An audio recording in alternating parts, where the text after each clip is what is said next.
Pharmelia, le magazine de votre capitale santé en partenariat avec les laboratoires Bosch-Lombe, vous présente le Rendez-vous Santé. Bonjour et bienvenue dans ce nouveau Rendez-vous Santé sur Alsace 20 avec Pharmelia, votre magazine de prévention santé disponible dans toutes les officines et également sur internet sur le site pharmelia.com.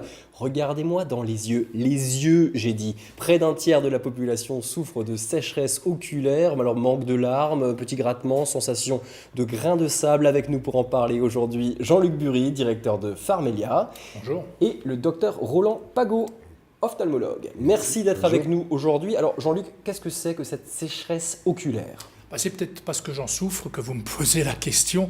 En fait, oui, des picotements, des rougeurs, des difficultés à ouvrir les yeux le matin, par exemple, une sensation, vous l'avez dit, de grains de sable, parfois des troubles visuels, avec cette sensation de sensibilité également à la lumière, toute une série de choses qui donnent un inconfort.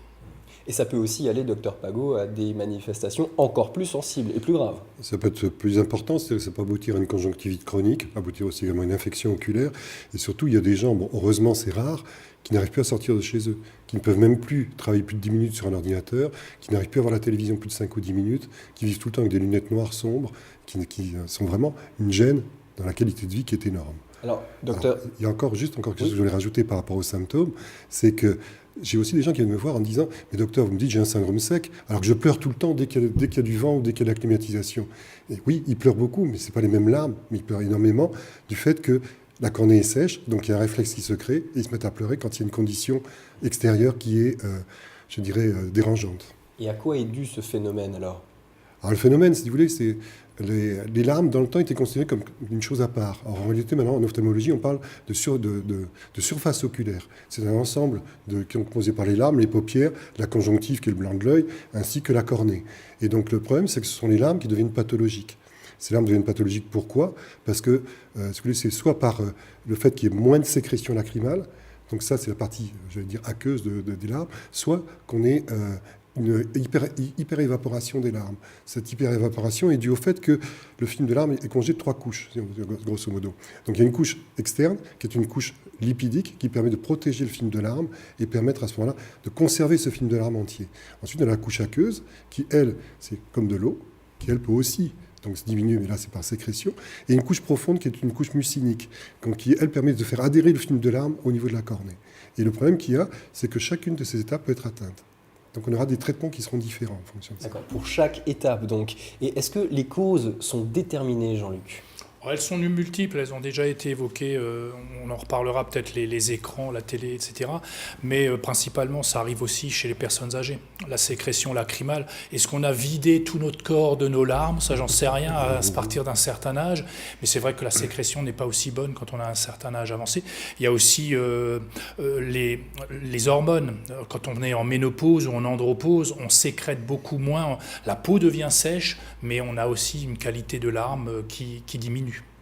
Et au niveau de l'environnement, docteur, ça peut aussi jouer ? C'est énorme l'environnement. Actuellement, on vit dans un environnement qui est de plus en plus, toxique, entre guillemets, c'est-à-dire climatisation, c'est les microparticules dans l'air, le fait qu'on travaille beaucoup plus sur écran. Alors le problème, c'est que quand on travaille sur écran, on cligne moins souvent. Donc on a 15 clignements par minute, ça peut tomber à 3 fois. Donc ce qui fait qu'il y a des gens qui ne supportent plus de travailler sur écran à cause de ça. D'accord, effectivement. Est-ce qu'il y a des traitements médicamenteux qui peuvent être la cause de cela, Jean-Luc ? Oui, il y a beaucoup de médicaments qui tarissent la sécrétion de pas mal de nos organes, et notamment les larmes. Je pense à certains antidépresseurs, certains antidouleurs, certains somnifères, certains traitements hormonaux. Les contraceptifs oraux, par exemple, peuvent aussi atteindre la sécrétion lacrymale. Et puis, les bêta-bloquants qu'on utilise par voie interne pour soigner l'hypertension par exemple, et qu'on utilise en traitement local pour soigner le glaucome, et qui a comme effet indésirable de tarir la sécrétion lacrymale. Cette sécheresse de l'œil, docteur, peut être aussi due à des maladies, des pathologies ? Pathologie, effectivement. Je dirais la principale, c'est ce qu'on appelle le syndrome de Gougerot-Cheveux-Graine. C'est une maladie auto-immune qui entraîne un tarissement des glandes, ce qu'on appelle exocrine, c'est-à-dire qui sécrètent du liquide. Et disons que il peut être primitif. Quand il est primitif, c'est plutôt les femmes qui ont ça. Et donc, si vous voulez, Et ils peuvent également être secondaires, c'est-à-dire que ça peut être secondaire à une maladie dermatologique, style la rosacée, style la dermite séboérique. Ça peut également dû à une maladie générale telle le lupus, et également dû à des maladies, je dirais, rhumatismales, style la polyarthrite rhumatoïde. Et est-ce que les diagnostics sont faits chez l'ophtalmologue? Ils sont faits chez l'ophtalmologue, parfois en commun avec l'interniste, si c'est un lupus ou si c'est une polyarthrite rhumatoïde. Eh bien, comment faire ce diagnostic chez son ophtalmologue? Voici un très bel exemple tout de suite. Donc là, vous avez retiré vos lentilles. Oui. Vous m'aviez dit auparavant que vous aviez les yeux un peu secs avec les lentilles. Oui, oui. Ça se traduit comment, ça? C'est une gêne. Une gêne? J'ai une gêne, surtout au niveau de l'œil droit. D'accord. Et qui est plus importante le soir ou le matin? Oui, plutôt le soir. Plutôt oui. le soir, Ah, hein, oui. d'accord. Et quand vous avez ça, est-ce que vous êtes obligé de retirer vos lentilles? Ou vous mettez des gouttes? Je ne mets pas de gouttes, je devrais en mettre, Vous n'en mettez pas? mais j'en mets D'accord, pas. ok. On va regarder ça, on va voir ce que ça donne. Allez, je vais venir ici.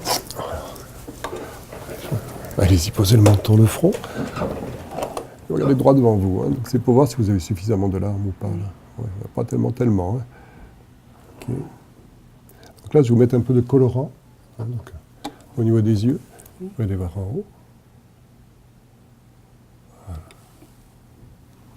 Ça, c'est pour voir la qualité de vos larmes. Hein. Pour voir si les larmes sont bonnes ou pas bonnes. Là. Voilà, donc là on les voit. En tout cas, vous avez un beau réflexe de pleurer là. Okay. Là, ça me permet de voir si le film de larmes tient bien devant l'œil. Okay, c'est bon. D'accord, donc votre œil est toujours sec. Hein, donc, et là, on voit bien le film de larmes. Vous avez un film de larmes qui se déchire un peu plus vite que les autres gens. C'est pour ça que vous avez un peu ces yeux qui sont un peu secs et qui piquent et qui brûlent un peu. La qualité n'est pas très bonne. Hein, donc c'est toujours un peu embêtant avec des lentilles. Hein. Non, là, c'est bien. Et la dernière fois, on avait déjà fait un autre test. Hein. Donc, c'est mettre des petits buvards au coin de l'œil qu'on avait déjà fait. Donc, vous manquez un petit peu de larmes, ça, on le sait. Donc, vous continuez les substituts que vous prenez actuellement à ce moment-là. Hein. Donc, par rapport à vos lentilles, comme je vous le dis à chaque fois, hein, dès qu'il y a le moindre problème, vous les enlevez. Hein. Et donc, savoir les retirer si jamais l'œil devient rouge ou si jamais vous avez une impression de sécheresse de l'œil. Donc, savoir les enlever. Faire plus attention encore que les autres personnes du fait que vous avez les yeux un peu secs. Hein. Donc, d'accord. Et donc, si vous voulez, il y a aussi un peu une hygiène des paupières à avoir, comme vous avez les yeux un peu secs. Donc, c'est un peu le matin, essayer de masser un peu les paupières et d'employer un peu des lingettes pour nettoyer le bord des paupières. Un reportage des équipes d'Alsace 20. Jean-Luc, il existe des médicaments, des traitements que l'on peut prendre. Oui, ce sont des collyres, de préférence sous forme de dose unique, ce qui permet de ne pas mettre de conservateur à l'intérieur, parce que les conservateurs, quand on a les yeux secs, ça peut encore en plus irriter. Donc on va prendre ce qu'on appelle des larmes artificielles, comme par exemple l'aqualarme. Ces larmes peuvent devenir parfois même des gels. Le principe, c'est d'apporter une certaine viscosité qui va en fait retenir le peu d'humidité que l'on sécrète encore pour garder cette humidité le plus longtemps possible au niveau de la surface de l'œil. Est-ce que, Dr Pago, il existe un traitement chirurgical possible? Chirurgical, non, à proprement parler. C'est-à-dire que ce qu'on peut essayer de faire, c'est d'essayer de réduire cette hyperévaporation ou cette augmenter la sécrétion, garder un peu les larmes qui sont au niveau des paupières en mettant des bouchons lacrymaux. C'est-à-dire qu'on met des bouchons au niveau du point lacrymal qui permet de faire écouler les larmes de l'œil au nez, parce que les larmes coulent dans le nez d'habitude. Et donc ça permet de freiner un petit peu. Il y a encore d'autres systèmes plus modernes actuellement, malheureusement qui ne sont pas remboursés mais qui coûtent assez cher. C'est le LipiFlow par exemple. C'est-à-dire que ce système, c'est un système, c'est-à-dire qu'on chauffe la paupière et en même temps on la masse mécaniquement, ce qui permet d'évacuer ce qu'on appelle le mébum, c'est-à-dire la partie grasse des larmes, donc de faire retravailler ces glandes de manière à pouvoir refaire la partie grasse des larmes. Et ça, c'est une forme, je dirais, d'œil sec. Il y en a plusieurs formes. Il existe également un laboratoire Bausch et Lomb qui est spécialisé dans les traitements pour les yeux. Est-ce que, Jean-Luc, vous pouvez nous décrire rapidement leur panel? Oui, c'est un laboratoire qui est, en tout cas pour les médecins et les pharmaciens, très connu dans le monde de l'optique et de l'ophtalmo. Leur principe, c'est de parfaire la vision et améliorer la vie des patients. Ils ont plusieurs sections, une section ophtalmo, une section chirurgie, une section contactologie pharmaceutique aussi. Et ils ont ont plus de 100 ans d'expérience en matière de traitement de glaucome, de cataracte, des yeux secs justement. Et ils ont ouvert il y a peu de temps un département de micronutrition qui s'occupe aussi d'améliorer à la fois la vision, mais aussi des problèmes de dermocosmétique. Et pour la sécheresse oculaire précisément? Alors pour la sécheresse oculaire, ils viennent de sortir des lingettes qui peuvent être appliquées sur la paupière. Permet aussi de nettoyer cette paupière, la masser également et de nettoyer les cils. Et ils ont également sorti un masque TheraPearl qui permet de poser ce masque légèrement chauffé sur les paupières, ce qui améliore, qui diminue la sensation douloureuse. Comment sont conseillés ces produits en pharmacie? C'est ce que vous allez voir tout de suite. Bonjour, Bonjour. je viens vous voir car j'ai en ce moment des problèmes au niveau des yeux. Ils sont très secs et ils m'en font mal, surtout le matin. Est-ce que Oui. vous auriez quelque chose? Est-ce que vous prenez habituellement un traitement qui est susceptible de causer une sécheresse de l'œil? Ça existe? Non, rien de spécial. Est-ce que vous avez déjà mis quelque chose dans l'œil? Non, Ou utilisé un produit? Non. non, pas du tout. Est-ce que vous avez l'habitude de passer du temps devant des écrans? Je travaille sur ordinateur. Alors, ce qui est bien, c'est d'essayer de modifier un petit peu ses habitudes, d'essayer de faire des pauses de temps en temps, de diminuer un petit peu la luminosité de l'écran et également d'essayer de placer l'écran un petit peu plus bas que le niveau des yeux. Ok, mais pour quelle raison du coup? Alors il a été prouvé en fait que le fait de regarder un écran de façon prolongée, ça favorise en fait la sécheresse oculaire. Ça va créer une sensation d'inconfort parce que l'irrigation de l'œil ne va plus se faire correctement en fait. Donc ce qui pose aussi problème, c'est quand on regarde un écran, on ne cligne pas des yeux aussi souvent et du coup c'est un cycle. D'accord, et est-ce que vous auriez un produit à me proposer du coup pour soulager ça? Oui, il existe des solutions de lavage. Alors celui-ci est sous forme d'unidose, donc vous pouvez utiliser ce produit plusieurs fois par jour et ça va en fait remplacer les larmes qui sont là naturellement. D'accord, et surtout le matin, j'ai très mal quand je me lève, les yeux sont secs et collés. Alors ce produit existe aussi sous forme de lingettes. Les lingettes vont vraiment aider à laver un petit peu les impuretés qui peuvent être présentes dans l'œil et ça va aider à l'hygiène des paupières et du cil, parce que ça c'est très important. Ça va apaiser un petit peu l'irritation en même temps et ça va faciliter en fait le drainage des canaux lacrymaux. D'accord, et ça va me soulager du coup? Oui, en complément, je peux aussi vous proposer un masque oculaire. Alors c'est un masque qu'on peut mettre au chaud, faut le mettre au micro-ondes pendant quelques secondes. D'accord. Et le fait d'avoir un masque chaud sur les yeux, ça va aider à apaiser justement la douleur qui peut être associée, enfin l'inconfort qui peut être associé à la sécheresse. Ok, très bien, je vous remercie. Je vous en prie. Et puis à côté de ça, bien sûr, ce qui est bien, c'est d'éviter tout ce qui est climatisation, le tabac, de mettre des lunettes lorsque vous sortez s'il y a un petit peu de vent. Et puis surtout, n'hésitez pas à aller consulter un ophtalmologue si jamais les symptômes persistent. Un reportage Alsace 20. Docteur, vous vouliez réagir sur ce masque oculaire?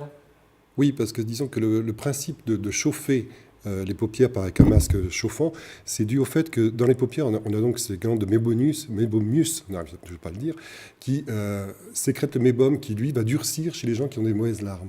Donc le fait de chauffer, la température de fusion de ce mébum est à 36 degrés, donc de chauffer à 40 degrés permet de liquéfier de nouveau cette graisse et donc permet de restaurer la qualité superficielle du film. Pour revenir aussi également au problème de substituts lacrymaux, si on prend l'aqualarme par exemple, on a 3 types d'aqualarme. Il y a l'aqualarme unidose qui lui est à base de carbomère, l'aqualarme donc UP qui est à base de povidone, et l'aqualarme UP ultra, je ne sais plus comment il s'appelle, intensive, UP intensive, qui lui est à base d'acide hyaluronique. Donc ces trois produits n'auront pas le même effet. C'est pour ça qu'il faut savoir choisir ces produits en fonction de la pathologie de l'œil. Si c'est un déficit aqueux ou muqueux ou c'est un déficit en graisse.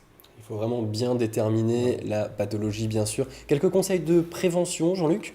On en a entendu quelques-uns dans le reportage, j'aimerais y revenir. Effectivement, éviter tout ce qui peut favoriser l'évaporation, le courant d'air, le vent, les clims, etc. Se protéger de l'agression de certains écrans. On peut utiliser des humidificateurs parce qu'on est peut-être plus à l'aise dans un air un peu humidifié qu'un air sec. Voilà quelques idées. Et puis les lunettes de soleil quand on a vraiment des difficultés à la lumière. Et nous sommes tous confrontés à l'utilisation d'un ordinateur. Alors docteur, quels conseils avez-vous si on est touché par cette sécheresse oculaire face à un écran? Ben, il y a plusieurs problèmes. Il y a déjà un problème, et c'est de ne pas se servir de son iPhone, mais plutôt d'un écran un peu plus grand. Ça, c'est déjà une chose. Et puis de voir un peu plus loin. Ensuite, dire aux gens de faire des pauses. Parce que faire une pause pendant toutes les 20 minutes, ça permet, ou de fermer les yeux, ou de regarder un peu ailleurs, ça permet de restaurer un peu cette qualité de film de larmes. Leur apprendre à cligner plus souvent. Donc, quand on travaille sur écran, le clignement peut descendre à 3 fois par minute au lieu de 15 fois par minute. Ce qui fait que ça va déstabiliser le film lacrymal avec une vision qui est moins bonne à ce moment-là. Donc c'est ces principes-là qu'il faut appliquer. Et pour les lentilles de contact, alors lentilles de contact, les gens qui travaillent sur écran, on peut leur dire de mettre 1 fois, 2 fois, 3 fois des larmes artificielles, du fait justement de ce problème de manque de clignement. Mais à partir du moment où quelqu'un commence à mettre des larmes artificielles, pour pouvoir supporter ces lentilles, ça veut dire qu'il y a un problème. Donc là, il vaut mieux changer de lentille ou consulter l'ophtalmo pour voir ce qu'il y a comme problème. Parce qu'il faut faire attention de ne pas être, de monter sur la ligne de crête, on risque d'avoir plus d'accidents du fait qu'on rajoute beaucoup de gouttes. Merci beaucoup d'avoir donné tous ces conseils et d'avoir été avec nous. Vous retrouverez tous ces conseils sur Alsace 20, sur le site alsace20.tv et également dans les magazines Pharmelia, disponibles gratuitement dans toutes vos officines et pharmacies, et également sur le site pharmelia.com. À la prochaine, d'ici là, portez-vous bien sur Alsace 20. Pharmelia, le magazine de votre capitale santé en partenariat avec les laboratoires Bosch Lombe, vous ont présenté le Rendez-vous Santé.